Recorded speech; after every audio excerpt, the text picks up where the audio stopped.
when we go to Satan's territory, clubs, pubs, Star City Casino, dark alleys, white powder, alcohol, gambling, men and women, women and men, and in between.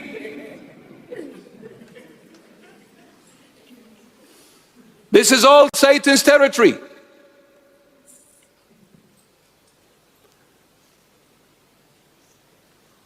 We're asking for trouble.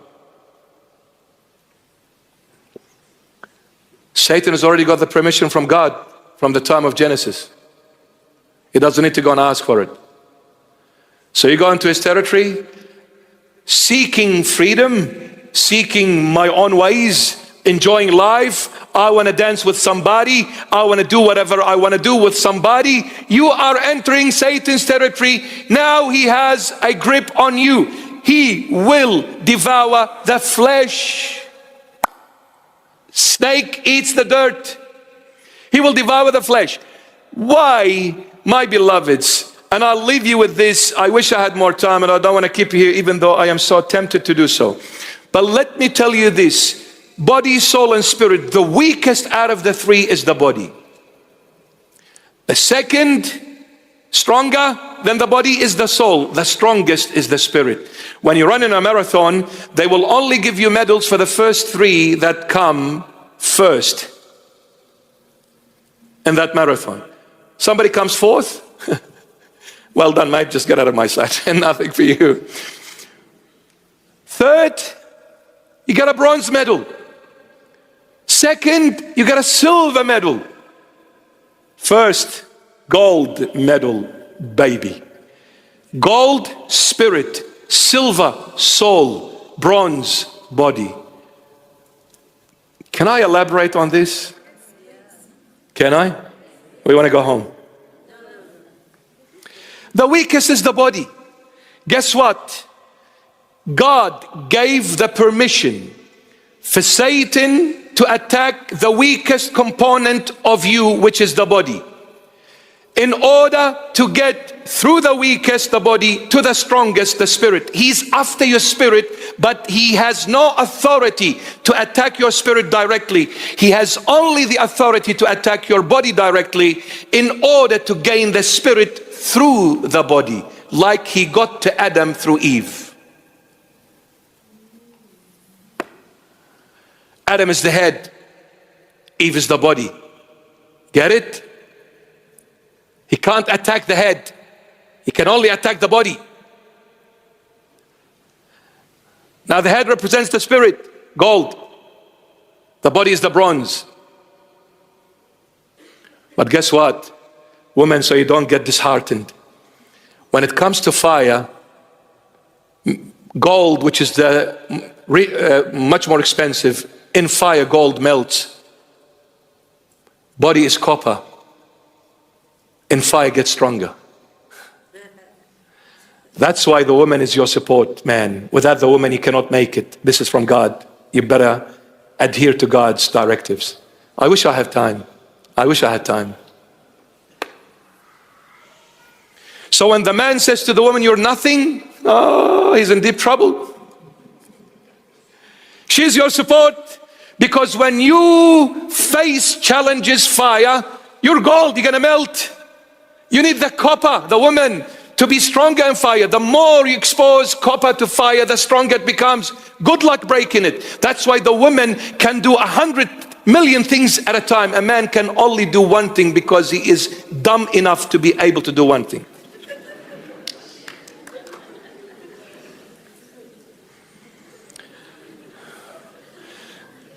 And this is why when you ask the woman a question, how are you? Or how was your day? And how was work? You need to allow her to speak and elaborate for the next day or two, because she will tell you every nitty-gritty of the start till end. She'll say, well, hubby, when I woke up in the morning, I wasn't feeling that well. Honey, I just asked, how was the work? Well, honey, let me finish. So when I got up, I wasn't feeling well. I dragged myself for the sake to provide for you. and the family. And then I went to work, and this man came and said this and this and this and this and this and this and then the next page and and then the next page, and she's still going and going. By the time I got home, honey, I was exhausted. But then again, I dragged myself to the kitchen so I can cook something for my hubby. And then after going through all this hell, and you never appreciate me, now pack your luggage and go to mama. That was just by asking the question, how was your day, honey?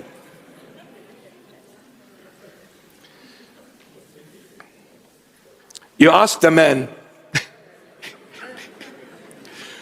how was your day? Yeah, all right.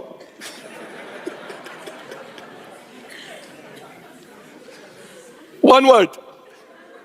The woman is waiting. She's excited. She's in the mood to listen. And what? Anything else? Nah. Yeah, that's it.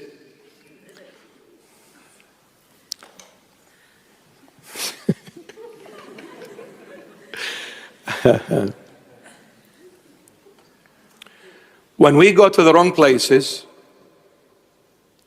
Satan now has the permission to overcome the body.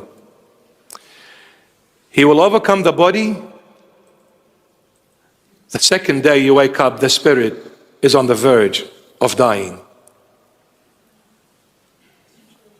You feel so empty. You feel so miserable. You feel so guilty. You feel so broken, reaching a level hating yourself.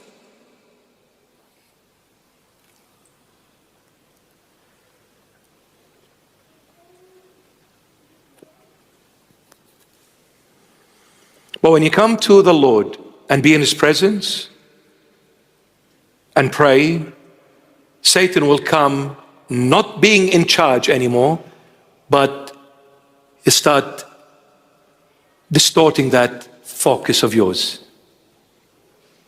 So you start wondering, sitting in the church, and you're saying, wouldn't it be better if I called my cousins over a barbecue in the backyard? Come on, Bishop, hurry up. We have a birthday party to attend to. Wow.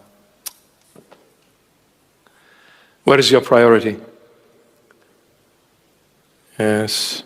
In a concert for 10 hours, it felt like 10 seconds. But in the church for 1 hour or two, it felt like eternity. I'll tell you about our church fathers. Every church has different readings on these Sundays, from the first Sunday till the 8th Sunday, which is Sunday Resurrection. Each church has different readings. I'm going to quote you from the church I belong to, what the church fathers have selected to be the readings from the Holy Gospel for every single week leading up to Sunday Resurrection.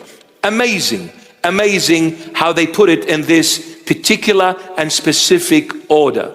The first week is the beginning of the Great Lent, and it begins with the reading from the Gospel according to St. Matthew chapter 4 verses 1 to 11, which has been the topic for the last 3 weeks with us.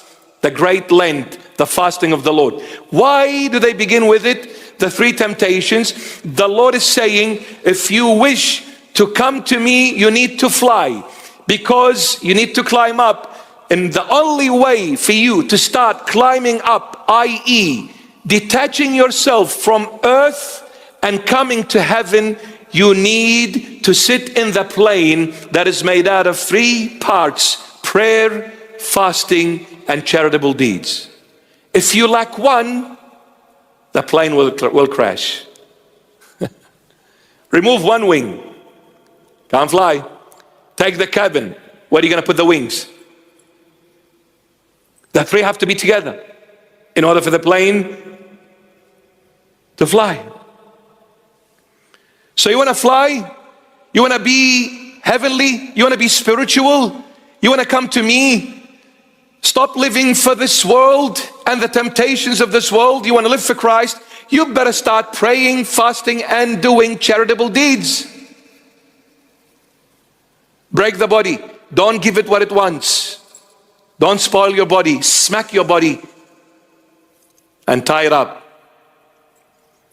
And when you're greedy, break that greed by doing a charity. Just break it. Go one day against your will and give $1,000 to someone that has nothing. You will not sleep that night from the pain and the agony and the brokenness of the heart. Ouch! I gave $1,000. I never gave no one nothing. First time ever. I am aching, I am breaking, but I did it. And do it again, and do it again, until you overcome the weakness of greed. And prayer. I was going to talk about a topic, man, I don't have the time. And prayer, my beloveds. Do you know why people don't like to pray? Or why people struggle with prayer? Have you noticed every time you want to come to pray, you either fall asleep or you start wondering? Prior to praying, I had dementia. The moment I started praying, I regained my memory in full. I remembered everyone's birthday under the sun.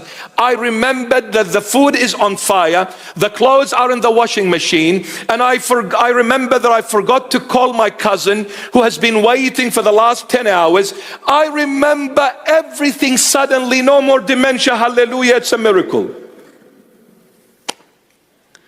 And the moment I stop praying, I become dumb again. I don't know.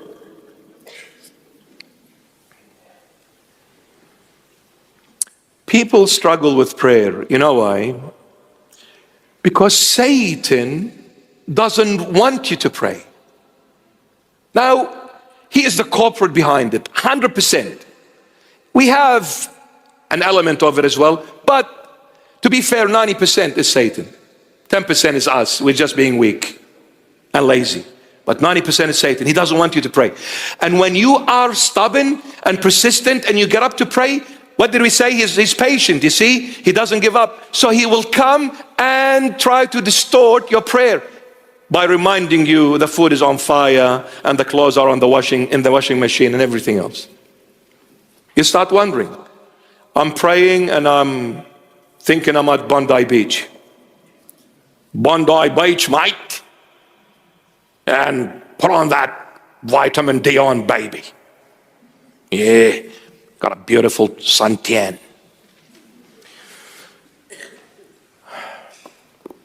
It's a struggle. Why is it a struggle? Because prayer brings the spirit into connectivity with God. You are connected with God. Prayer is the way to enter in the presence of God.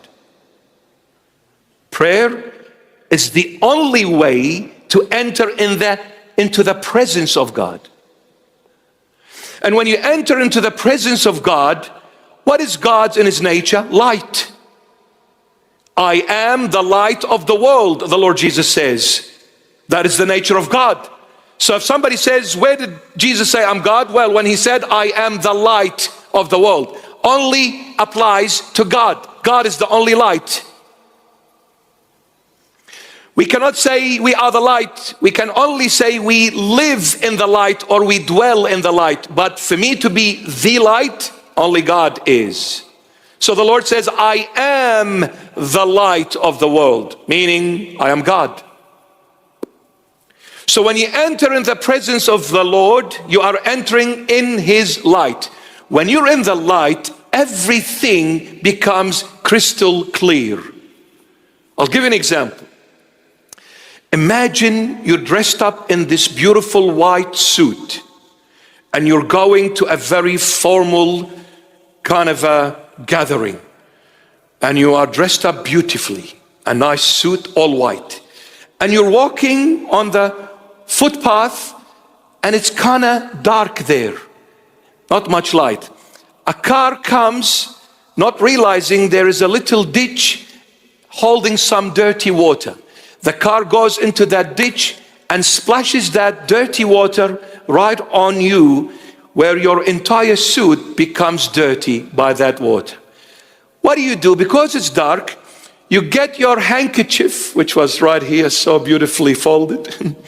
You get your handkerchief or whatever you had on, and you try to clean your suit as much as possible. And because it was dark, you thought all the dirt is gone, all the mud is gone.